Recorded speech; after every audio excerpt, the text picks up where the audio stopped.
All right, this is Chapter 2 homework for Physics 151, Chapter 1, beginning with problem number 1. Problem number 1 says, what is the displacement of a shopper in a downtown mall who first walks 100 meters straight east and then walks 125 meters straight west? So if I have a 100 meters to the east and then 125 meters to the west. So if I were to draw these as,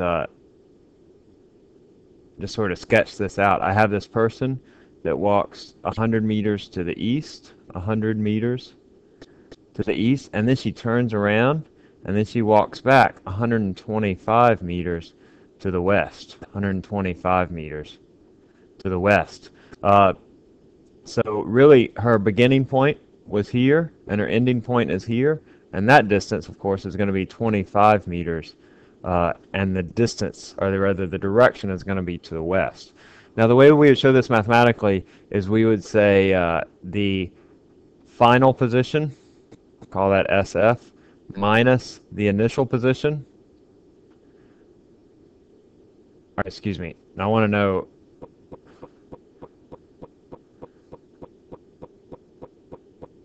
I would take the difference in these two. I would say 125, and this is negative 125 because it's to the west, minus 100,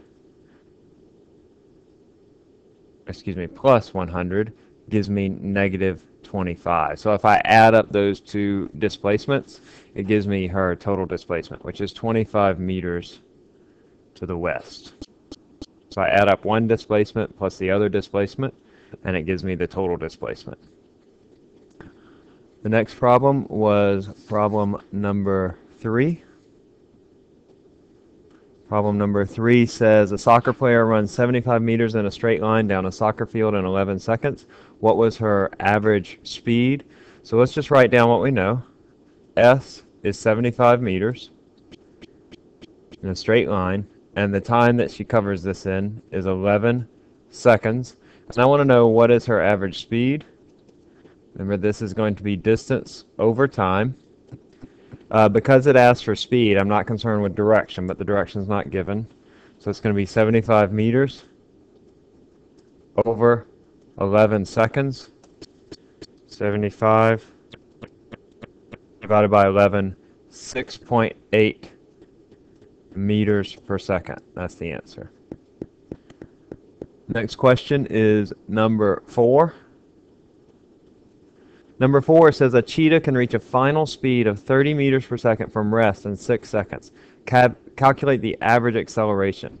All right, can reach a final speed, so VF is equal to 30 meters per second. And it can do this in 6 seconds. So T initial equals 0, T final equals 6 seconds.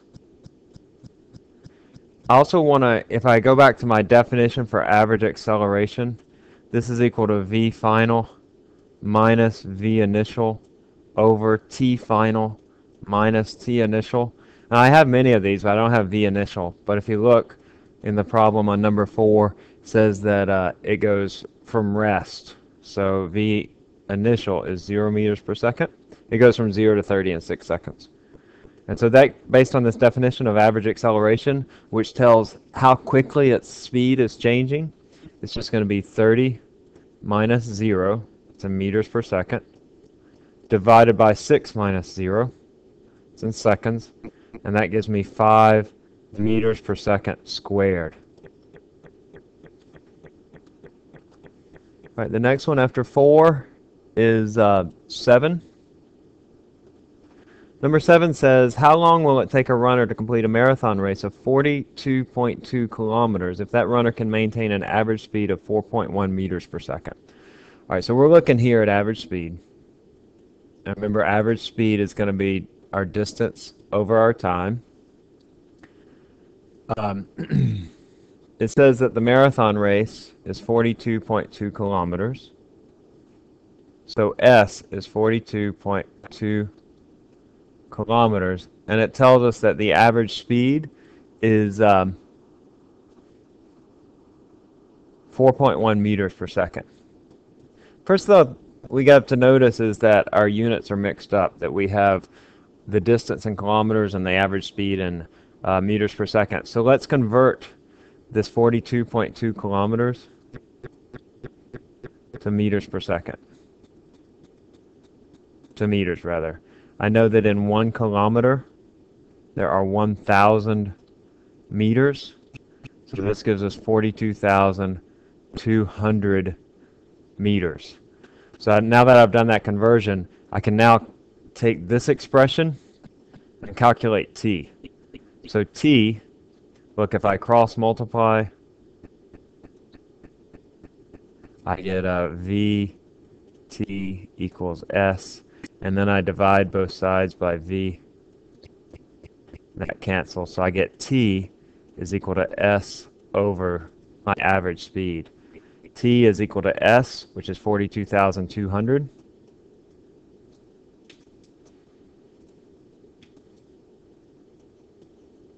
That's in meters, over my velocity, which is 4.1 meters per second. And that gives me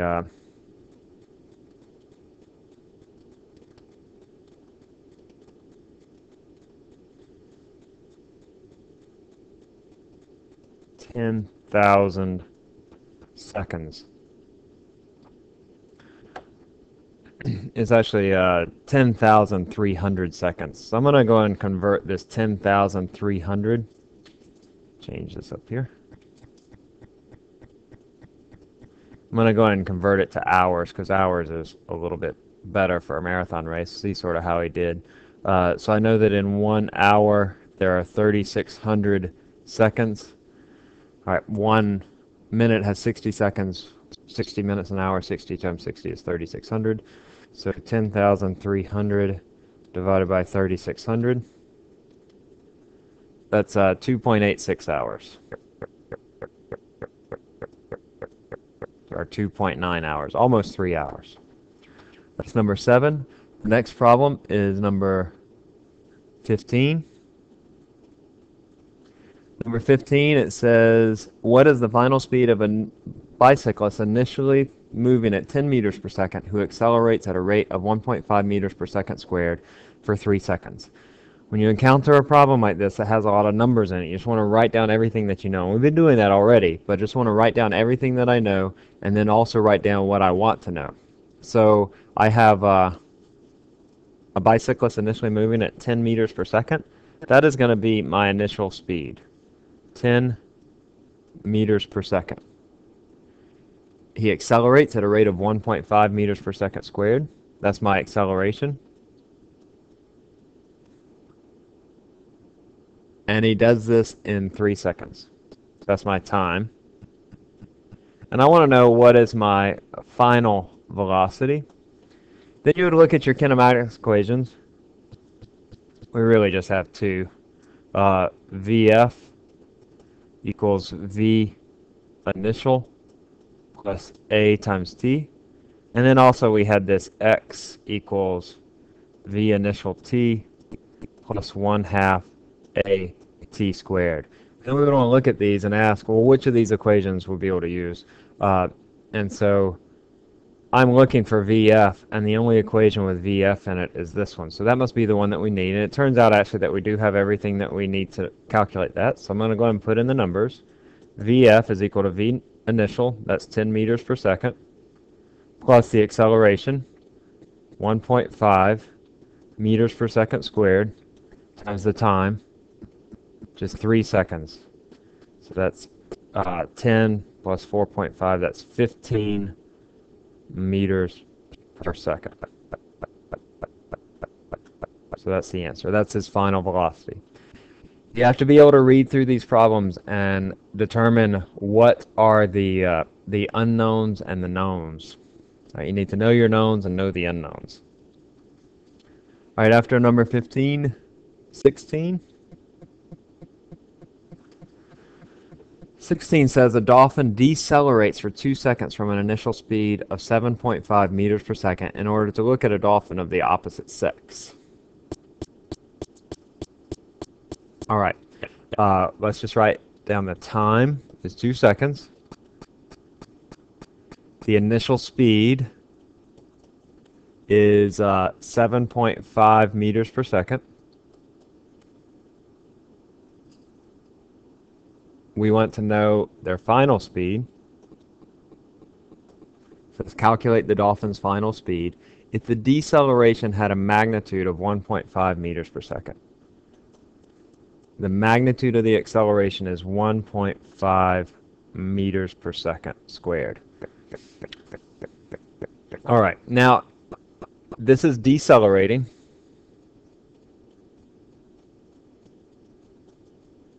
Because it's decelerating and because the initial velocity is positive, we know that the acceleration has to be negative. It's slowing down, right? And so the acceleration is opposite the velocity.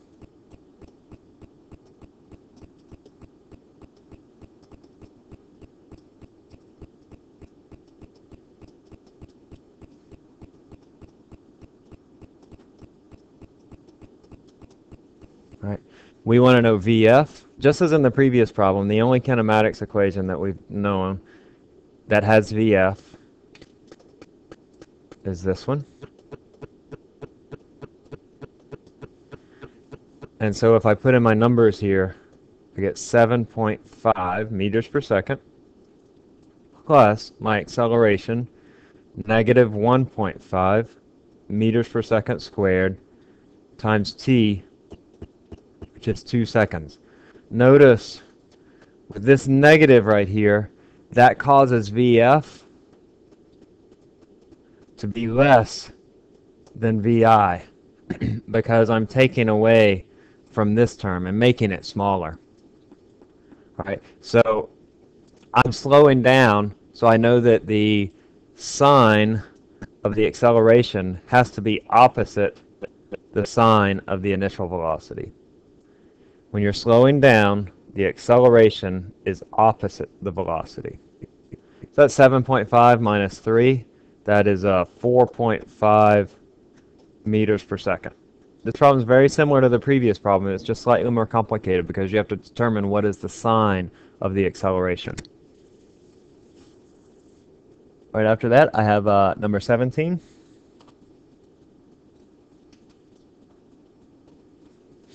Problem number 17 says, how far will a car travel from a standing start if it accelerates at 4 meters per second squared for 9 seconds? All right, first I want to know how far it goes. It's at a standing start, so that tells me that my initial velocity is 0 meters per second. It's at rest. It accelerates at 4 meters per second squared. Actually, it was 4.0.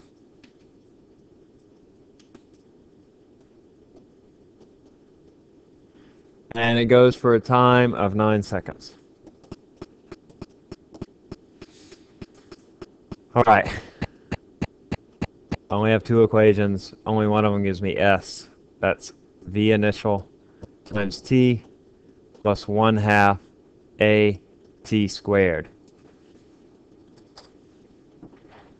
It's accelerating, so the velocity and the acceleration both are positive. Though it's not important here because my initial velocity is 0, so it's not terribly important. So I'm just going to put in the values that I know. 0 times 9 plus 1/2 of my acceleration, which is 4, times my time squared, which is 9 seconds. Don't forget to square that. Notice that my seconds squared cancel with my seconds squared, my seconds cancel with my seconds, leaving me just with meters. All right, so this is 2 times 81, 160 meters. It's number 17, is 160 meters.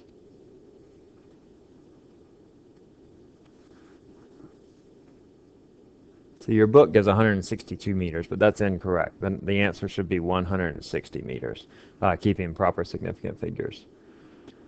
All right, after 17, we have number 29. And number 29